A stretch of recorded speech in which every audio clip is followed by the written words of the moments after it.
Bismillahirrahmanirrahim. Alhamdulillahi rabbil alamin. Wassalatu wassalam ala asyrafil anbiya'i wal mursalin. Sayyidina Muhammadin wa ala alihi wa sahbihi ajma'in wa ba'du. Meneruskan pengajian tafsir Al-Quranul Karim dalam surat Al-Qamar. Allah subhanahu wa ta'ala berfirman ba'da a'udhu billahi minasyaitanir rajim. Kadzabat Thamudu bin Nuzur فقالوا أبشرا منا واحدا نتبعه إنا إذا لفي ضلال وسعر ألقي الذكر عليه من بيننا بل هو كذاب أشر سيعلمون غدا من الكذاب الأشر إنا مرسل الناقة فتنة لهم فارتقبهم واصطبر ونبئهم أن الماء قسمة بينهم كل شرب محتضر. Kadzabat Thamud bin Nuzur, kaum Thamud mendustakan akan peringatan. Peringatan yang dimaksudkan adalah diutusnya Nabi Saleh alaihi salam kepada mereka dengan mukjizah dan menyampaikan peringatan kepada mereka untuk beriman kepada Allah Subhanahu wa taala. Dan tiada nabi yang diutus oleh Allah kecuali membawa dua perkara.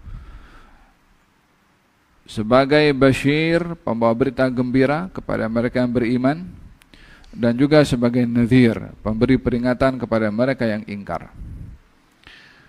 Difahami daripada tugasan Nabi ini adalah mereka menyampaikan dan bukan memaksa orang untuk beriman. Karena memaksa, maka tidak perlu untuk menyampaikan dan memberi pilihan kepada umatnya.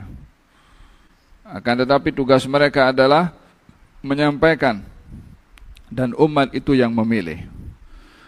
Oleh sebab itu tidak dipersalahkan nabi-nabi yang berdakwah kepada mereka, karena mereka bukan memaksa, tapi dipersalahkan mereka yang ingkar atas pilihan mereka sendiri. Dalam hal ini Nabi Saleh ketika diutus oleh Allah Subhanahu wa taala kepada kaum Thamud, mereka meminta bukti. Apa buktinya kalau engkau adalah nabi dan rasul? Maka mereka mengatakan kepada Nabi Saleh, kalau betul engkau adalah nabi, coba keluarkan daripada batu ini onta. Meminta kepada Nabi Saleh agar supaya menampakkan mukjizah keluarnya onta dari sebuah batu. Terdapat berbagai macam permintaan setengah kaum kepada nabi mereka. Kadang-kadang permintaan itu memang betul-betul ingin tahu, kadang-kadang permintaan itu untuk melemahkan nabi tersebut, bila diyakini oleh mereka kalau nabi itu tidak mungkin melakukannya, seperti meminta keluarnya onta daripada batu. Macam mana boleh dibayangkan seseorang akan mengeluarkan onta daripada batu? Permintaan mereka ini permintaan yang degil. Ada kalanya permintaan yang degil dipenuhi oleh Allah. Ada kalanya permintaan yang degil tidak dipenuhi oleh Allah. Kaum musyrikin meminta kepada Rasulullah SAW, kalau engkau betul nabi, katanya kenapa padang pasir entah negeri Arab ini kenapa jadi padang pasir gersang, tak ada sumber air, tak ada tumbuh-tumbuhan. Kalau engkau betul nabi, coba jadikan padang pasir ini hijau. Tak cukup itu, biarlah ada mata air yang mengalir. Belum cukup daripada itu, tumbuh-tumbuhan dengan buah-buahan. Tak cukup daripada itu, mahu istana di atas padang pasir ini, di atas yang hijau. Belum cukup lagi. Kalau minta apa? Kalau minta aku ingin nampak engkau pergi naik panjat pergi ke langit, pergi Tuhanmu, dan turun daripada langit bawa kertas wahyu daripada Tuhan engkau. Dan permintaan yang merepek. Lebih daripada itu, kalau engkau turun daripada langit tak bawa itu kertas, aku tak akan beriman. Kata baginda Rasulullah, hal kuntu illa basyaran rasulah. Saya ini seorang rasul, penyampai manusia. Yakni tidak dipenuhi oleh Allah Subhanahu wa taala permintaan mereka, karena permintaan itu permintaan ta'annud, permintaan yang degil, bukan untuk beriman. Saja nak menunjukkan kelemahan dan dianggap tidak mungkin Nabi itu boleh memenuhi apa yang diinginkan oleh kaumnya itu. Namun pada Nabi Saleh, ketika kaumnya meminta hal yang tak mungkin, dipenuhi oleh Allah Subhanahu wa taala. Permintaan satu kaum akan bukti kenabian ada dua hal. Bila permintaan itu dipenuhi dan beriman, maka ia akan memberi kebaikan kepada kaum tersebut supaya semakin mantap imannya dengan adanya mukjizat. Tapi bila meminta satu permintaan bukti dan dibuktikan, lalu enggan untuk beriman, maka hukumannya boleh berlipat kali ganda daripada mereka yang tidak meminta bukti. Karena dia minta bukti untuk beriman, ditunjukkan bukti oleh Allah SWT. Tak mau beriman, hukumannya lebih berat daripada mereka yang tidak beriman tetapi tidak meminta bukti. Oleh sebab yang demikian, dalam athar disebutkan, janganlah kamu minta kepada Allah Subhanahu wa taala satu permintaan yang macam mencabar seperti itu, yang kalau kamu tidak mampu memenuhinya, kamu akan dihukum berat oleh Allah Subhanahu wa taala, seperti permintaannya umat Nabi Isa alaihissalam meminta kepada Allah supaya turun makanan daripada langit. Diingatkan oleh Allah Subhanahu wa taala, kalau kamu masih ingkar lagi setelah diturunkan ini makanan daripada langit, maka hukumannya 2 kali ganda untuk kamu. Sudahlah melihat keajaiban ditunjukkan oleh Allah Subhanahu wa taala, mukjizat, masih juga melakukan perkara yang ingkar, maka Allah akan menghukumnya lebih berat daripada yang lain. Mereka meminta kepada Nabi Saleh, coba keluarkan onta daripada batu. Allah Subhanahu wa taala perintahkan tu batu keluarkan onta. Ya subhanallah, batu kerah macam mana boleh? Allah Subhanahu wa taala maha kuasa untuk menciptakan daripada hal yang mati sesuatu yang hidup, daripada yang hidup sesuatu yang mati. Tidak ada yang menghalang Allah Subhanahu wa taala untuk berbuat apa yang diinginkan oleh Allah Subhanahu wa taala. Innama amruhu idza arada syai'an an yaqula lahu kun fayakun. Allah Subhanahu wa taala perintahkan Nabi Isa ambil itu batu, tanah, buat bentuk macam burung. Kemudian ditiup, dia terbang burung itu. Tanah macam mana boleh jadi burung? Allah Subhanahu wa taala maha kuasa. Allah menciptakan Nabi Adam daripada tanah, tanpa ayah, tanpa ibu. Allah menciptakan Siti Hawa, tak ada perempuan, hanya ada laki-laki. Allah menciptakan Nabi Isa, ada perempuan, menciptakan Nabi Isa daripada perempuan, tak ada laki-laki. Menciptakan Siti Hawa, tak ada tak ada perempuan, laki-laki. Oleh hada ketika ditanya tentang Nabi Isa, inna mathala Isa indallahi kamathali Adam khalaqahu min turabin thumma qala lahu kun fayakun. Siti Hawa perempuan dicipta oleh Allah daripada laki-laki. Nabi Isa itu laki-laki dicipta oleh Allah tanpa ada pasangan kepada Siti Maryam. Yang lainnya dicipta oleh Allah Subhanahu wa taala pasangan laki-laki dan juga perempuan. Tak ada yang mengatur Allah Subhanahu wa taala untuk menciptakan daripada apapun juga. Oleh hada beberapa perkara perubahan seperti ini terjadi dalam bentuk mukjizah kepada para anbiya, yang kalau ditampakkan kepada orang yang beriman untuk memantapkan imannya, kalau kepada orang tidak beriman untuk membuktikan kebenaran Nabi tersebut. Dalam peperangan Badar, sahabat datang kepada Rasulullah SAW dan mengatakan, ya Rasulullah, pedang saya patah masa perang. Maka Nabi ambil ranting di bawah, lalu mengatakan, qatil bihada, lalu peranglah kamu dengan ranting ini. Itu sahabat terus ambil itu ranting, bukan pikir.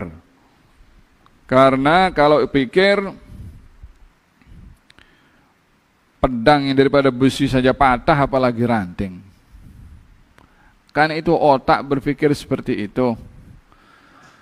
Maka diambil tanpa berpikir.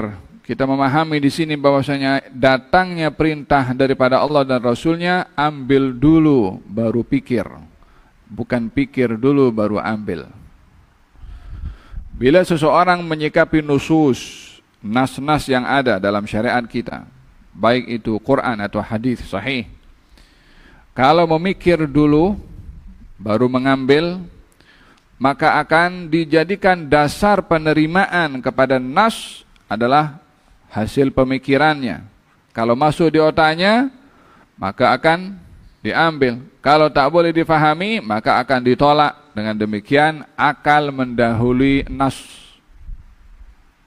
Bila cara menyikapi kepada nusus seperti itu.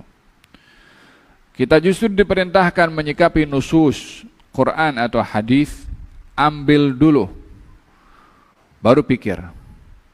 Kalaupun dipikir juga tak boleh sampai kepada maksudnya, pada nas, tetap yang benar itu adalah nas. Yang lemah untuk sampai kepada maksud nas adalah akal kita.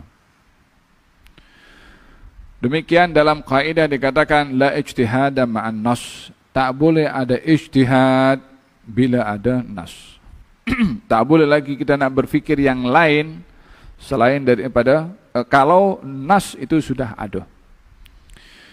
Melihara di dalam utusan Sayyidina Mu'ad ibn Jabal ketika diperintahkan pergi ke Yaman berdakwah, ditanya, bima tahkum, kamu akan menghukum manusia dengan apa? Katanya, bikitabillah, dengan Al-Quran.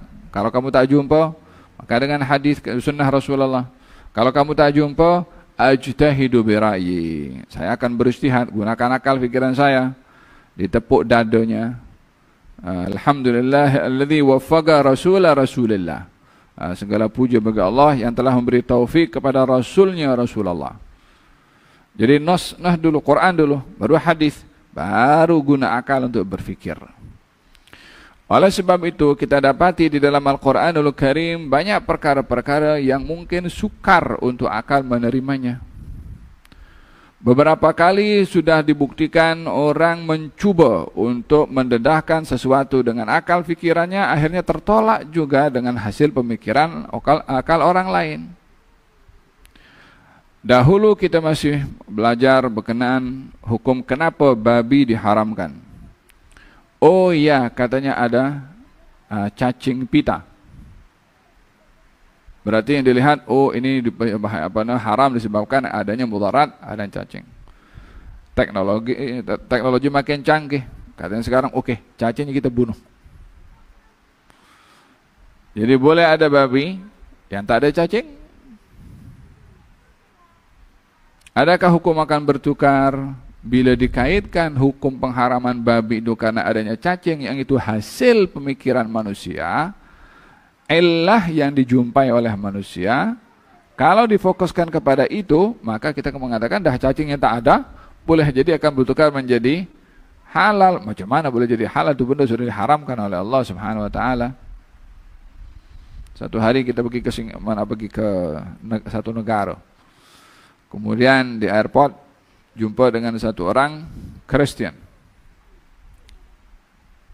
Dia nampak tengok kepada kita ni pakaian macam ni. Dia tengok dia punya handphone. Scroll dulu tengok siapa orang ini. Akhirnya datang pergi jumpa. Perkenalkan dirinya dan bertanya beberapa soalan termasuk masalah pengharaman babi. Kan di dalam kitab kamu diberitahukan bahwasanya babi itu diharamkan dan diberitahukan kalau sebabnya adalah adanya cacing. Sekarang beberapa banyak daripada ciptaan, termasuk air yang ada di sungai pun juga mengandungi cacing juga. Kenapa tidak diharamkan seperti babi? Kalau sebabnya adalah cacing. Saya kata, siapa yang beritahu kepada kamu kalau babi haram karena cacing? Kita baca macam tu. Kita bagi tahu babi itu diharamkan sebab Tuhan yang mengharamkan.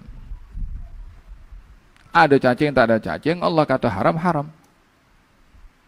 Ada sebab, tak ada sebab, kalau haram, haram, halal, halal. Yang haram dalam syariah sampai hari kiamat itu haram. Yang halal dalam syariah sampai hari kiamat ianya halal. Tidak berlaku halalnya yang haram. atau haramnya yang halal, kecuali dalam keadaan darurat. Bangkai itu haram, tapi dalam keadaan darurat halal.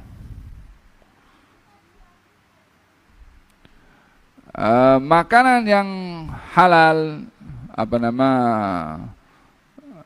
bagi orang yang berpenyakit, yang kalau makan makanan itu boleh memudaratkan, maka makanan itu haram kepada dia. Bukan karena zatnya, tapi karena dirinya bermasalah, boleh menjerumuskan kepada kebinasaan. Tapi zat benda yang halal mengikut syariat sampai hari kiamat akan halal. Yang haram mengikut syariat haram sampai hari kiamat. Idzan la ijtihad ma'an nas, tak ada ijtihad di dalam an-nas.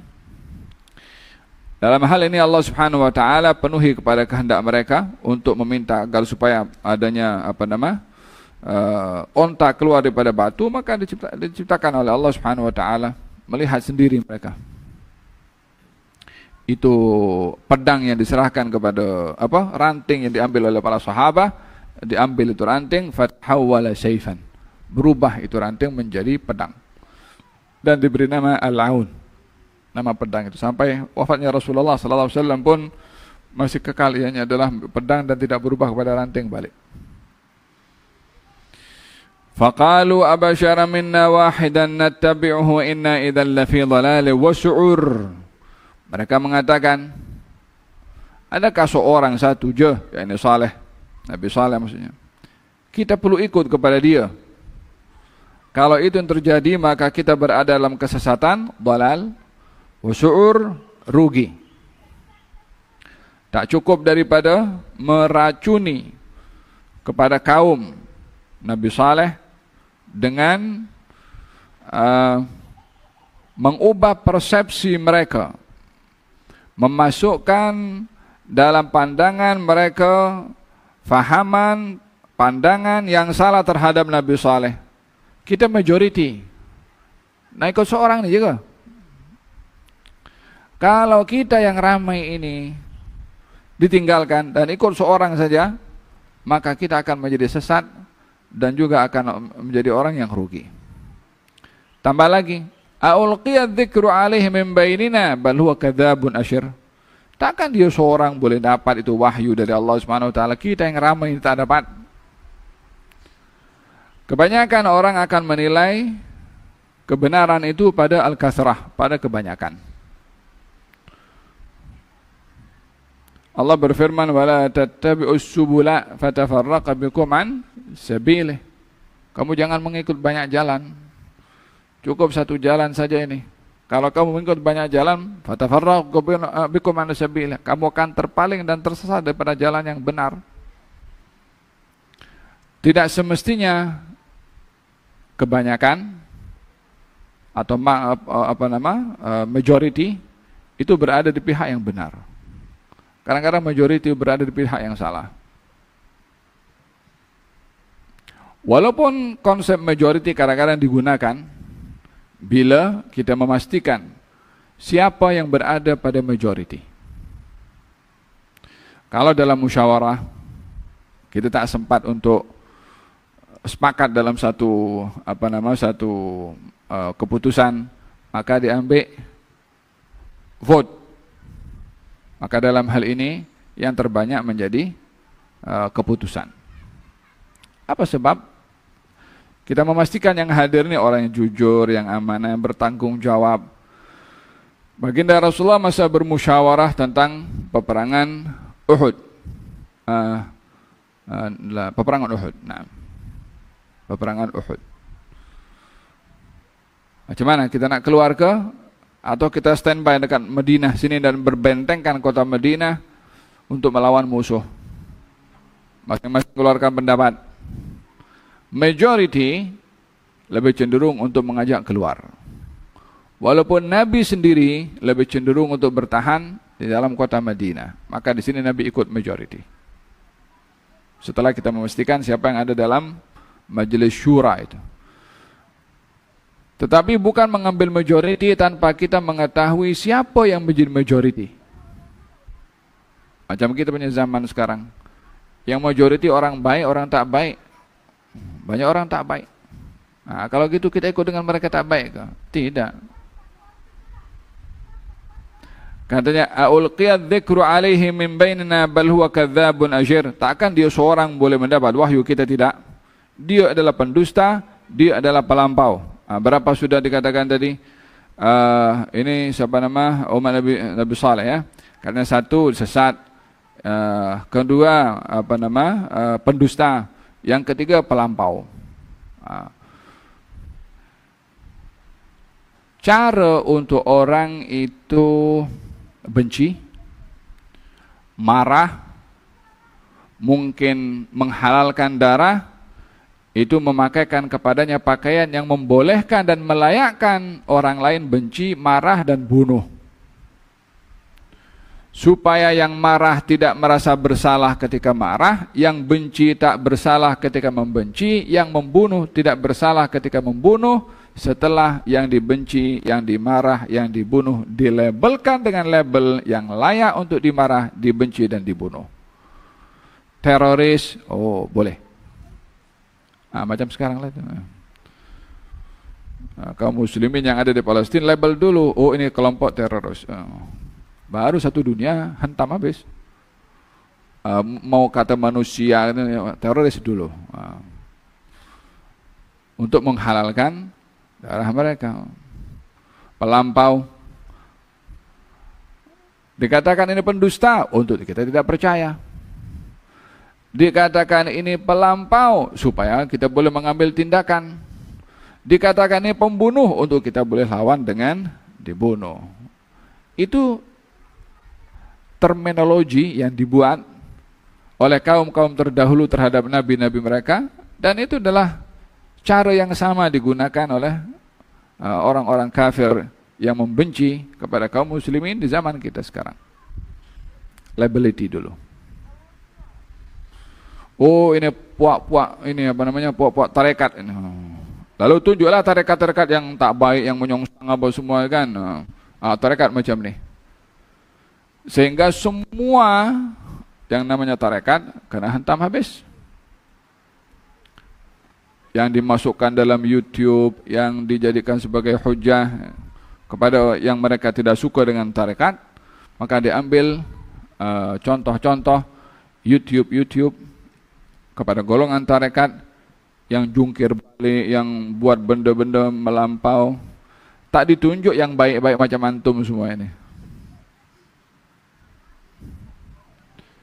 Hadza create persepsi pada masyarakat untuk membenci. Liability. Fahimtum? Walihada kana bal huwa kadzabun asyir. Bila berbicara tentang tarekat, oh tarekat ini capal, tarekat ini zikir yang lompat-lompat, oh tarekat ini yang pakaiannya macam ni, sehingga persepsi orang bila tanya apa itu tarekat, itu yang lompat-lompat kalau berzikir. Apa itu tarekat? Itu yang sembah kubur, pergi kubur, ziarah, tak bukan ziarah, sembah. Jadi orang tengok dalam YouTube sembah kubur, sembah kubur. Nah, padahal ziarah kubur. Label dulu diletakkan. Jadi masyarakat tercipta dalam otaknya sembah kubur. Apa tarekat? Sembah kubur. Apa tarekat? Minta pada orang mati. Jadi tarekat itu yang berbahas tentang tasawuf, yang itu bahagian rukun agama dalam Islam, itu bahagian hal penting dalam lubus syariah, tak didedahkan. Faham tuh? Strategi yang digunakan untuk tanfir. Apa itu tanfir? Menyebabkan orang lari daripada orang yang betul. Dia pakaikan kepada orang yang betul sifat dan sikap yang salah. Firaun ketika mengatakan kepada kaumnya, kita tak boleh biarkan ini melakukan tak boleh biarkan Musa melakukan kerosakan di atas muka bumi. Nabi Musa melakukan kerosakan di atas muka bumi. Yang membantai anak-anak bukan Nabi Musa, dia. Yang membiarkan perempuan-perempuan itu hidup untuk jadi khadam dan dinikmati sahaja, dia. Yang membunuh, menindas bukan Bani Israel pun dia. Musa yang sesat. Label dulu, pakaikan dulu. Otak ini dicekok gitu. Faham dong? Cara seperti ini adalah untuk mengelirukan. Oleh sebab itu kita tidak boleh hanya menerima sesuatu daripada apa yang kita dengar, supaya tak terpedaya dan keliru disebabkan oleh kerana apa yang didengar adalah mungkin saja jadi salah. Nah, kalau ketika Ali Zainal Abidin dibawa daripada Karbala setelah peristiwa pembantaian Karbala, maka masuk di Baghdad. Di perjalanan itu macam dirantai semua. Kemudian orang-orang di sana memaki Hamun. Memaki Hamun. Kamu adalah pemberontak, kamu adalah begini, kamu. Kemudian dia berhenti dan bertanya, ya fulan, kamu baca Quran ke? Katanya. Kalau ya baca Quran. Gal kamu baca dalam surat Al-Ahzab itu, innama yuridullahu lidhibankum rijsa ahlal baiti wa tahhirukum tathira. Katanya, ya itu adalah keluarga Rasulullah. Kamilah keluarga Rasulullah. Hah? Ternyata orangnya korban informasi. Dikatakan yang datang ini pemberontak, pengacau, ingin mengambil. Tak diberitahu kalau itu mereka adalah daripada ahli keluarga Nabi SAW. Dok maki Hamun habis, menghalalkan. Ulah daripada orang yang memainkan, mencipta opini pada masyarakat. Dan zaman sekarang adalah inilah handphone ini. Sekarang lagi canggih pun ada namanya AI kan. Ambil kita punya gambar kan, ternyata jual ubat. La haula wala quwwata illa billah. Manipulate. Aulqiya dzikru alaihim min bainina bal huwa kadzdzabun asyir. Sayalamuna ghadan manil kadzdzabul asyir.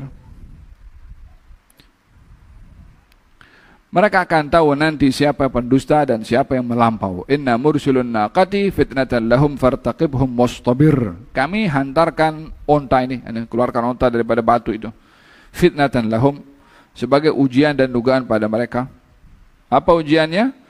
Dijadikan oleh Allah Subhanahu wa taala onta setiap hari ada tukar menukar dengan umatnya Nabi Saleh.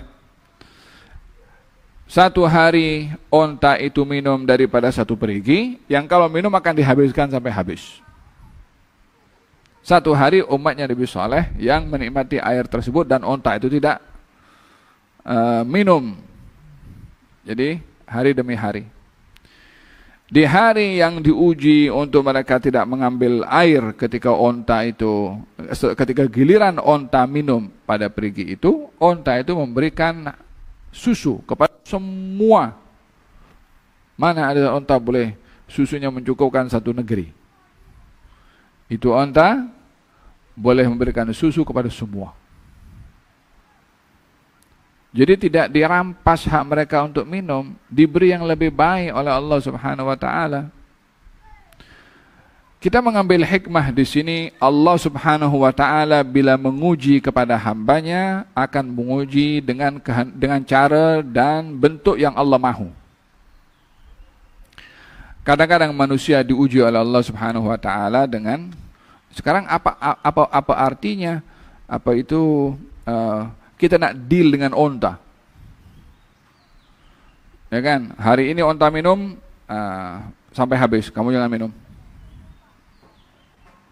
Yang pakai otak sahaja, dia kata, takkan onta lebih baik daripada kita.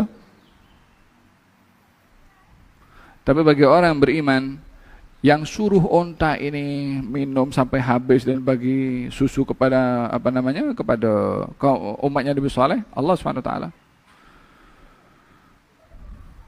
Yang kita disuruh untuk deal dan kerjasama dengan onta, bukan karena onta, tapi karena Allah Subhanahu wa taala yang suruh.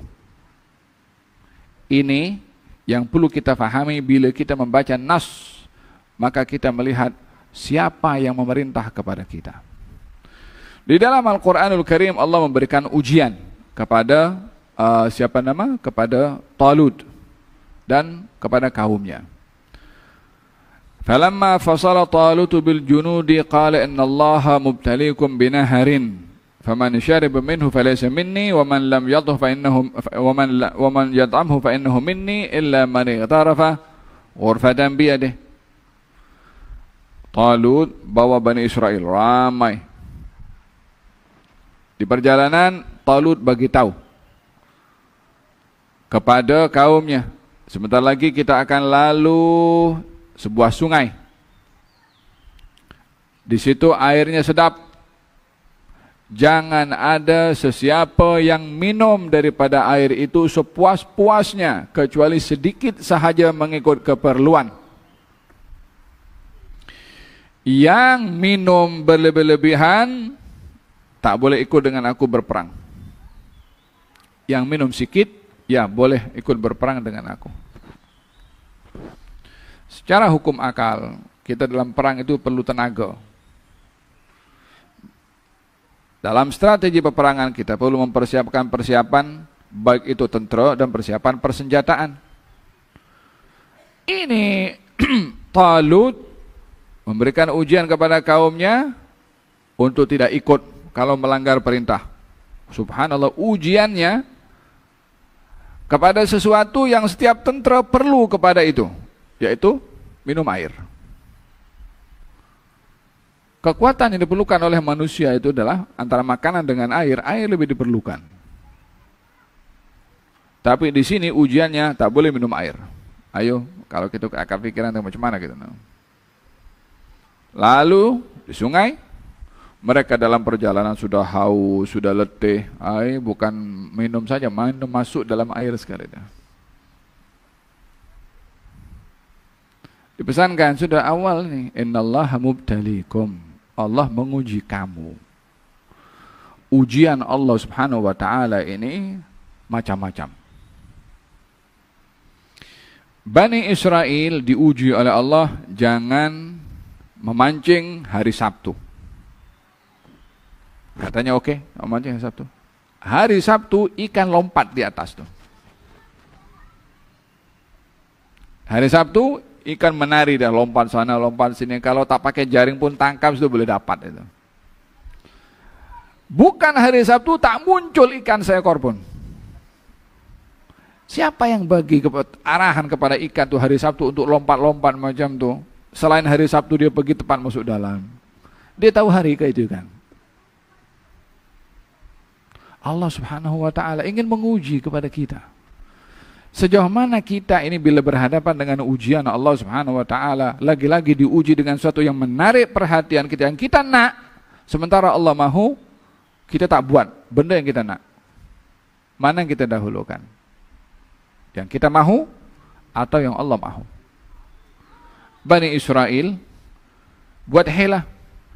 Kita pasang jaring penangkap ikan, perangkap ikan pada hari Sabtu. Jumat malam udah pasang.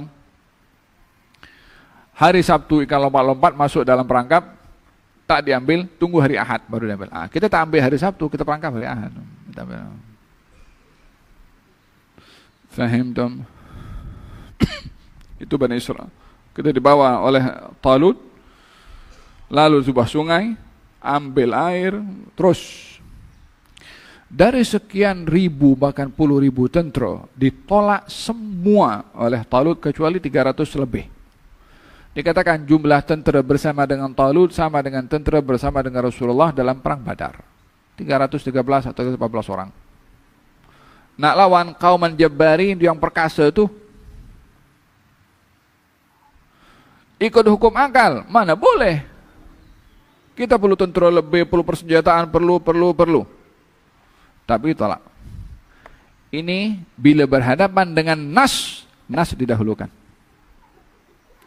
Talut tidak mahu bergantung kepada adanya tentera yang melanggar perintahnya Allah, harta banyak.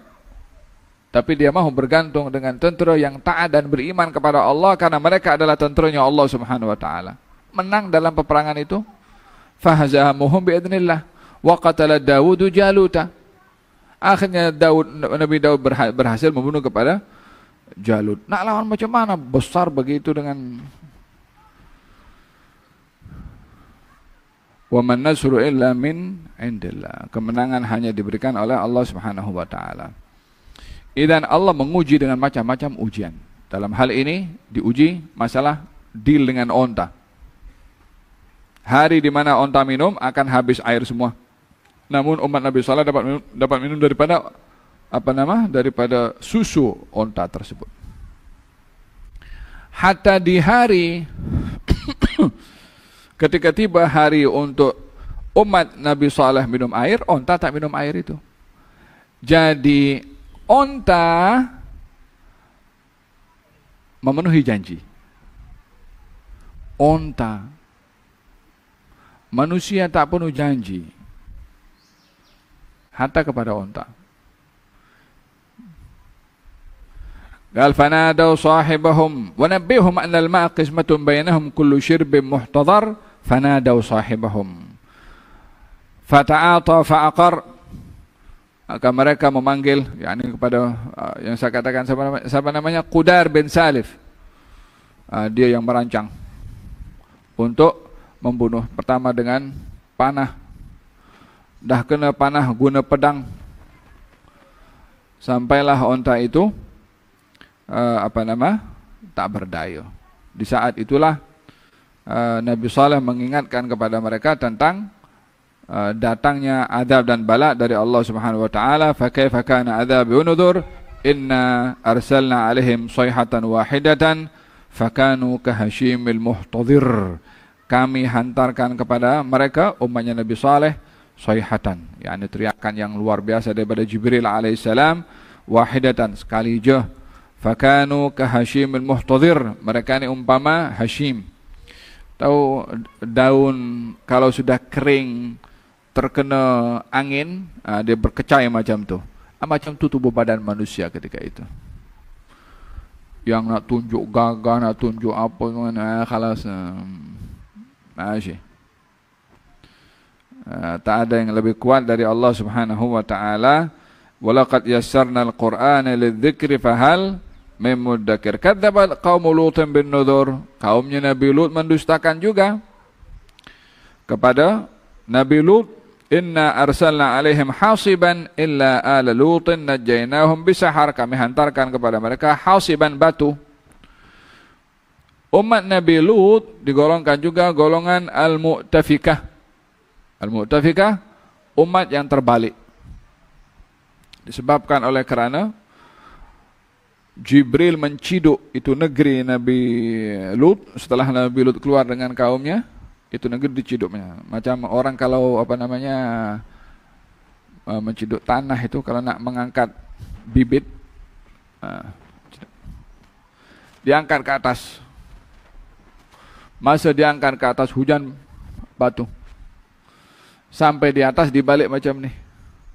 Dan dijatuhkan, dihempaskan sedahsyat-dahsyatnya, hempasan ke bawah lagi. Sesuatu itu kalau diangkat sampai ke atas, kalau sesuatu itu berat, makin laju turun ke bawah. Macam tu juga negeri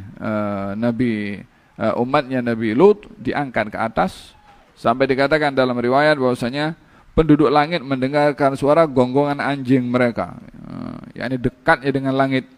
Ya subhanallah, macam mana itu digambarkan itu. Fakanu kahashimil muhtadhir wa kadzabat qaum Lut bin Nudhur inna arsalna alaihim hasiban illa ala Lutin. Kami hantarkan kepada mereka batu, dengan hujan batu maksudnya, dan dibalik dan semua binasa kecuali keluarga Nabi Lut. Najaynahum bisahar. Kami selamatkan mereka di waktu sahar akhirul lail. Diperintahkan oleh Allah Subhanahu wa taala supaya mereka Nabi Lut dan juga keluarganya, sini keluarga dimaksudkan adalah umatnya, keluar semua termasuk keluarganya kecuali istrinya. Istri Nabi Lut yang ingkar, bahkan yang memberitahukan kepada masyarakat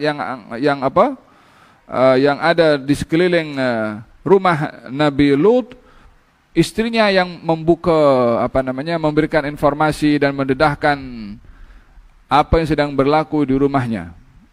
Yakni Nabi Lut didatangi oleh malaikat menyerupai laki-laki yang handsome. Maka istrinya yang tahu umatnya disuka kepada laki-laki bagi tahu kepada yang lain tuh. Umatnya Nabi Lut yang suka kepada laki-laki tuh. Hei, di rumah ada orang laki-laki tuh. Dia yang dedahkan. Datanglah semua umat Nabi Lut bagi ke rumahnya. Katanya, ni'matan min indina kadzalika najzi man syakar. Dalam Al-Qur'an Allah berfirman apa itu? Daraballahu mathalan lil ladzina kafaru imra'ata Nuhin wa imra'ata Lut kanata tahta abdaini min ibadina salihaini fakhanatahuma falam yughniya anhuma min Allahi syai'an wa qila adkhulan nara ma'ad dakhilin. Allah memberikan perumpamaan istrinya Nabi Nuh dan istrinya Nabi Lut. Kedua-duanya di bawah jagaan orang yang mulia. Istrinya Nabi, istrinya Rasul, tetapi kufur. Fakhanatahuma, kedua istri ini berkhianat kepada suaminya. Khianat dimaksudkan adalah tidak mau beriman. Hatta istri Nabi, falam yughniya anhuma minallahi syai'an.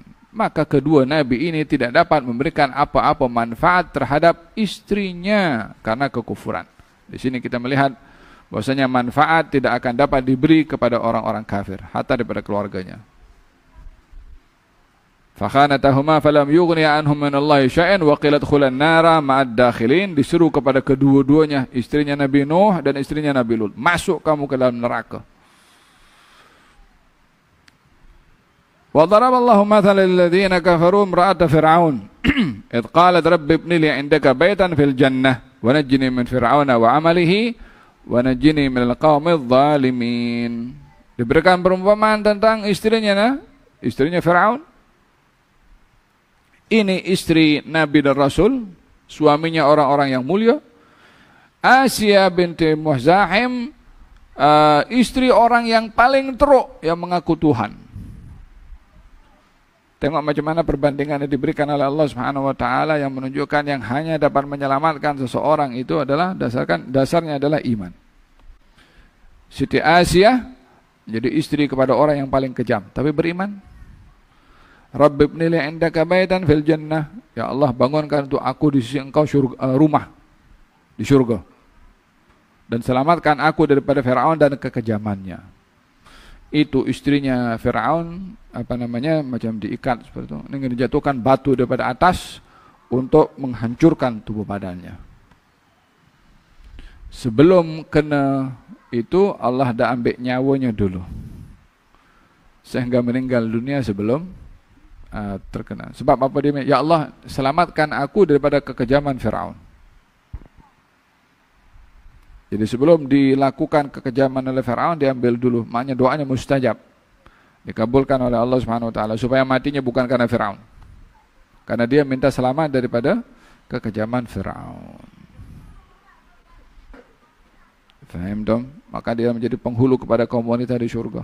Siti Asia binti Muzahim, istrinya orang yang paling celaka di dunia, tapi menjadi perempuan yang paling mulia di surga. Ini dua orang istrinya orang yang mulia di dunia, tapi dia celaka di akhirat. Faham dong? Wa ni'matan min indina kadzalika najzi man syakar wa laqad andarum batshatana fatamaru bin nudur. Diberi peringatan oleh Nabi Lut, katanya kepada kaumnya, wahai kaumku, ini perempuan-perempuan daripada anak-anakku ada, kenapa engkau cari laki-laki? Maksudnya anakku di sini maksudnya kaum wanita daripada kaumnya Nabi Lut. Perempuan ada, kenapa kamu pergi cari laki-laki? Nah, zaman kita sekarang kan pelik juga. Ayam itu yang jantan cari ayam betina. Tak ada yang jantan cari yang jantan. Fitrah Allah letakkan pada makhluknya. Hanya manusia yang degil. Walaqad rawaduhu an dhaifihi fatamasna a'yunahum fadhuqu adzabi wa nudur. Mereka datang pergi ke tempat rumah Nabi Lut, mengatakan, ya wahai Lut, kami ini tahulah, engkau dah tahulah kita datang ini untuk apa? Bukan untuk cari perempuan-perempuan untuk dikawin. Tamu yang di rumah engkau tu aku nak. Walaqad sabbahahum bukratan adzab mustaqir fadhuqu adzabi wa nudhur wa laqad yassarna al-Qur'ana lidzikri fahal min muddakir. Insyaallah kita sambung ayat 41 dan kita khatamkan pada hari esok insyaallah. Moga-moga Allah Subhanahu wa taala memberikan kepada kita kekuatan untuk menerima firman Allah dan sabda Rasulullah, kita imani, kita percaya dan kita amalkan. Kita tahu sebab atau tak tahu sebab dan dibuka minda kita untuk memahami sebab. Birahmatika arhamar rahimin wa sallallahu alaihi wasallam Muhammadin wa ala alihi wasallam walhamdulillah.